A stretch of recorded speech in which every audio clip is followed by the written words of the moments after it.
One of the biggest differences between American English and your first language is most likely going to be about consonant sounds. If you don't know what consonants are those sounds like that k or that b or that g or that d or that l sound. Those are your consonants.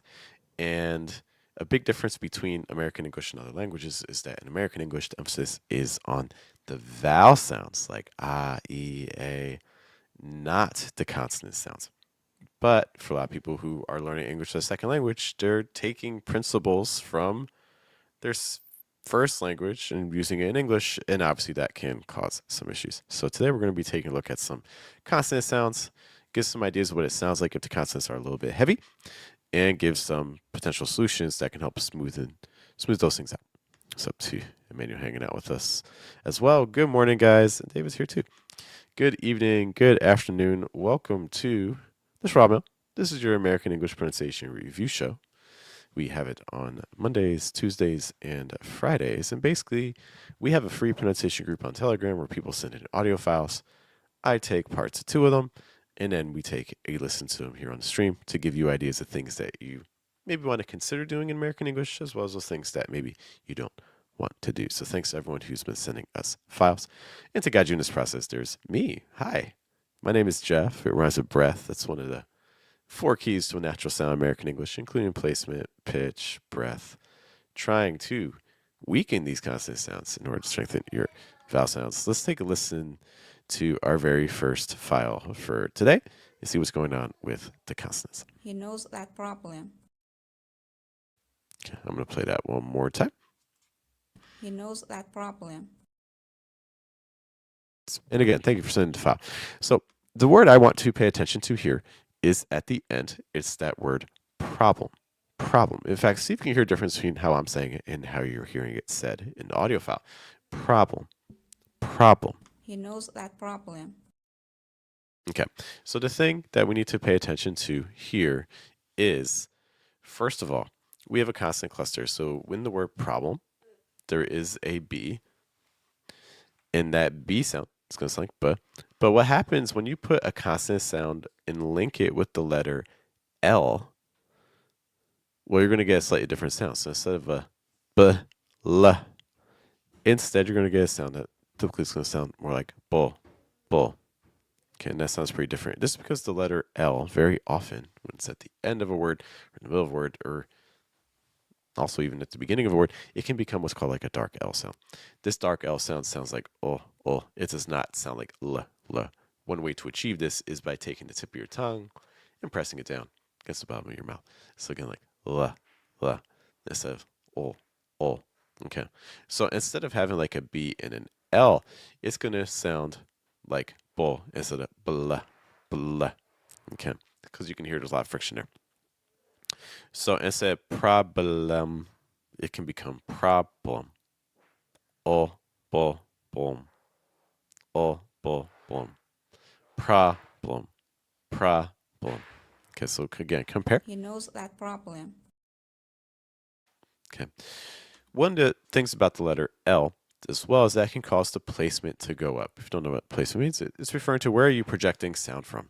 And a lot of languages are using a higher placement. American English is using a lower placement. So like when we're saying like I'm projecting down here, E, I'm projecting down here, A, I'm projecting down here, I'm projecting down here. Versus if now I'm like talking up here, so like E, A. And one of the things that you're going to hear is that with some consonant sounds, if they're similar to our first language, we can cause that placement to go up as well, leading to a less natural sound. So one of the things I'm hearing with the word problem is the placement goes a little high. He knows that problem.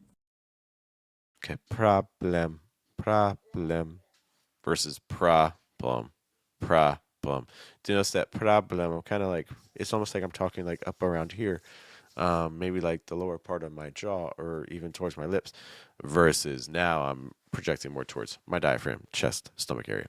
Blum, blum, blum, blum, blum, blum, blum, blum, blum, blum, blum. That's just kind of an example of bouncing with placement. So that's another thing we want to watch out for with consonant sounds. A lot of consonant sounds want to raise your placement. We want to instead try to keep it down. Thanks again to our first audio file for today.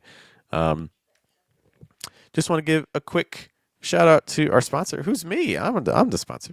To let you guys know about some changes upcoming to our small group coaching program, the Magnet Lab. So what you're going to see is that. Oh, I totally put that in the wrong spot. Give me one second.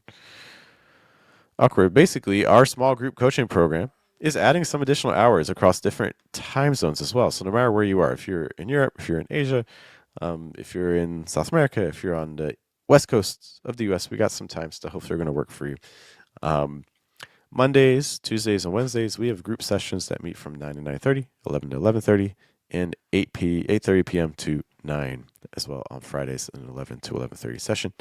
And basically, this is for people that if you just want to become more comfortable in conversation, you want to become more comfortable when you have to lead a talk, when you have to call someone on the phone, if you want to just speak better with your friends. No matter what the situation is where you need to communicate, we're going to teach you ways that you can use your voice, that you can use your face, that you can use your body language to become a more effective communicator. And the best part is it doesn't just work in English. All these techniques are also going to carry over very well to your second language as well. So if that sounds like something that you're interested in, I encourage you to check us out at fluentamerican.com/magnetlab. We would love to see you in our small group sessions.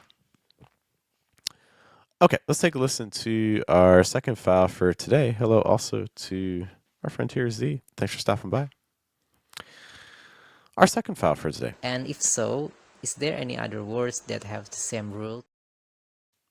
Okay, play it one more time. And if so, is there any other words that have the same rule? Okay, so some things are happening here. Again, I think overall, the whole file, we just talked a little bit about placement, so I think that's very apropos to this file as well. Everything's really high. It feels like we're talking in our mouth, maybe even towards our lips a little bit. And if so, is there any other words that have the same rule? Okay, so you can hear like and if so versus and if so. And this is one of the things with placement is that if your placement goes high, it can unintentionally change your vowel sounds to other vowel sounds. To give an example, let's look at that short I sound on the word if. And if so, is Okay, so he's saying and if so, but it doesn't sound like and if so. It sounds like and if so, and if so. And part of that is because we're using an E sound instead of a short I sound, which is very easy to do if your placement goes high. The American English short I sound is like eh, eh. Most words, if you see a letter I, it's going to take on this eh sound. You can even see it like in the word Schwa Mill. The mill sound is a short I. Fluent American, that short I sound is there as well. And also in the word if. And if your placement goes high, it's not going to sound like eh, it's going to sound like E. So we have to be really, really careful to use a lower placement. You might have the right mouth position potentially, but it could be that your placement's too high. So instead of saying and if so, and if so, and if so, and if so. So kind of watching out for that. In addition to and that, if so, is there any other words that have the same rule? okay, I want to also take a look at this word other. Let's see how he says the word And other. if so, is there any other words that have the same rule? So the word other has a th sound. This th sounds like th, or it can sound like th, depending on the situation. So it can be voiced or unvoiced. For the word other, it's going to be the voiced one. The th most languages do not have. American English does have it. But I have some good news. It's not as strong as we think it is. Now, so some tips for the th sound. That a lot of people have been taught that to make a th, I make myself large for this, you need to put your tongue between your teeth. So doing like a the sound. And I have news for you that you don't need to do that. Okay, all you need to do is you just need to have some very light contact with your tongue and either your top tooth or your bottom tooth. Very light contact. We want air to keep moving. This is called a fricative. It's a sound that has lots of air that keeps going. It's not a stop. It doesn't block breath. So it's going to sound like that's what to my tongue high. Or I can have it down. So again, I was alternating between high and low. It doesn't matter where you put it, one of those two spots. Don't press too hard. If you press too hard, it's going to sound like or sounds like that. You're going to get a lot of friction. Or in a worst case scenario, what's going to happen is you're going to get a D sound like a d. And we want to avoid that. When I'm hearing the word other in this case, And if so, is there any other words that have the same rule? I'm hearing that almost like fast D sound. Like other words versus other words. Now, I mentioned placement a lot, and I think that this is another situation where the placement is causing some issues. The placement's so high, it's really focused in this mouth area that I think it's making it easier to get into that D sound. Other versus like other. Like if we keep the placement focused down and keep the resonance and the breath moving, it becomes easier to smooth that out. Other. I'm just down here. Other. Other. And it's that other words. Okay, so keeping that placement down, I think, is going to help remove a lot of the issues that I'm hearing today with this audio file, because a lot of the sounds are shifting. Our short I sounds are becoming E sounds. Our TH sound is becoming a D sound. Even for the word other, the schwa sound at the start of it. And if so, is there any other words that have the same rule? So we're not even using a schwa sound, we're using an ah sound. So we're not saying other, we're saying other. Like, are there any other words versus are there any other words? So lowering the placement can also help get that ah sound into a schwa. So it's not other, it's other.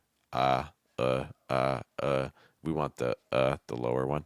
Other words. Are there any other words? Okay, so just kind of watching out for that. Before we head out today, I did get a question in our Schwa Mill Telegram group that I wanted to address. Oh, no, it wasn't in the Schwa Mill Telegram group. It was on the channel.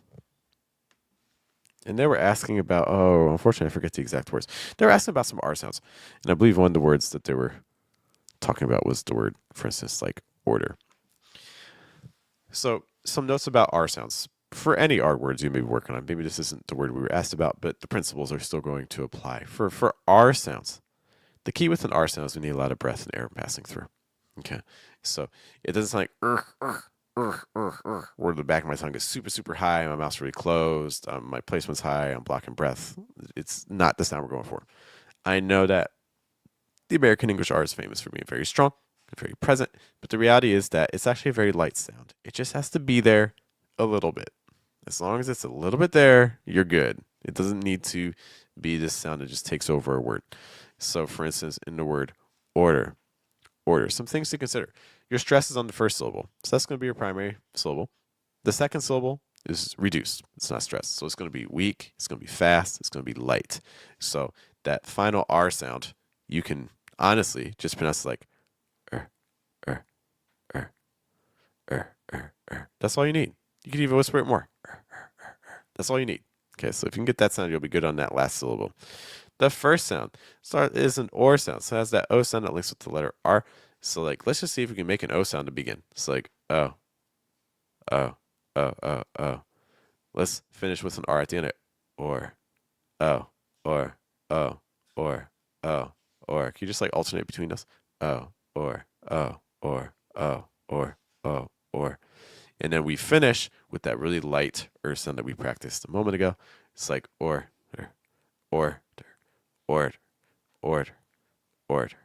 Okay. So again, some tips for the R sound. The back of the tongue doesn't need to be as high as you think. It needs to be a little high, but not too high. The R sound does not need to be as strong as you think. It just needs to be a little present. It's present, but not dominant.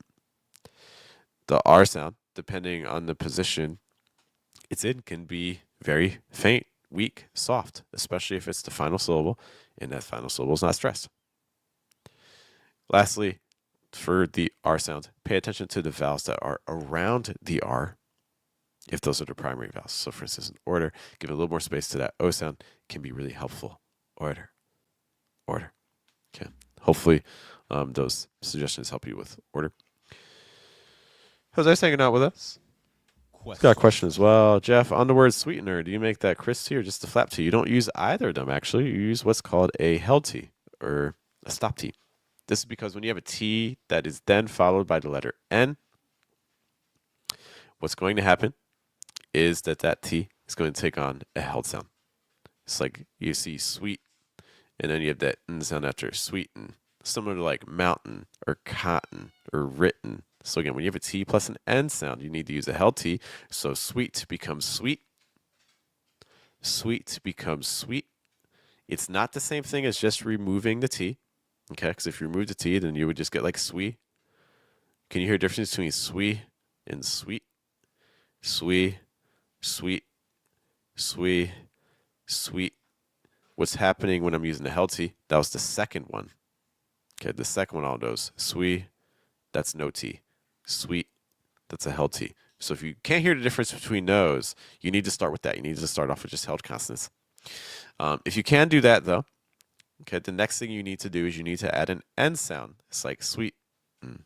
This N sound makes an mm, mm, mm. It does not make an mm. Okay, it makes a lower placement. Mm, mm. We need to use that lower placement one. It's like sweet, and then sweetener, sweetener, cotton, mountain, written, forgotten, things like that.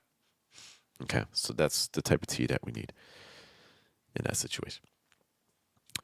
All right, thank you guys so much for hanging out with me. Thanks to all the people who've been sending pronunciation files. If you would like to have your own pronunciation checked, you can send us a free pronunciation file over in our pronunciation Telegram group, the Schwa Mill, that we have. You can see it in the video description. A reminder too, our Magnalab small group coaching starting on November 3rd, adding lots of times and things like that to hit different time zones to give people more opportunities to become the communicators that, don't just get people to listen to you, get people to like want to listen to you. New hours starting November 3rd, Mondays, Tuesdays, and Wednesdays, 9 to 9:30, 11 to 11:30, 8:30 p.m., then 9 p.m. Okay. And you can attend as many of those classes that you would like. You can find more information at fluentamerican.com/Magnalab, including that schedule. Thank you guys for your time. It's hard to do a review show without you and things to review, so I appreciate that. I hope you guys have a good day, have a good night, and a good afternoon.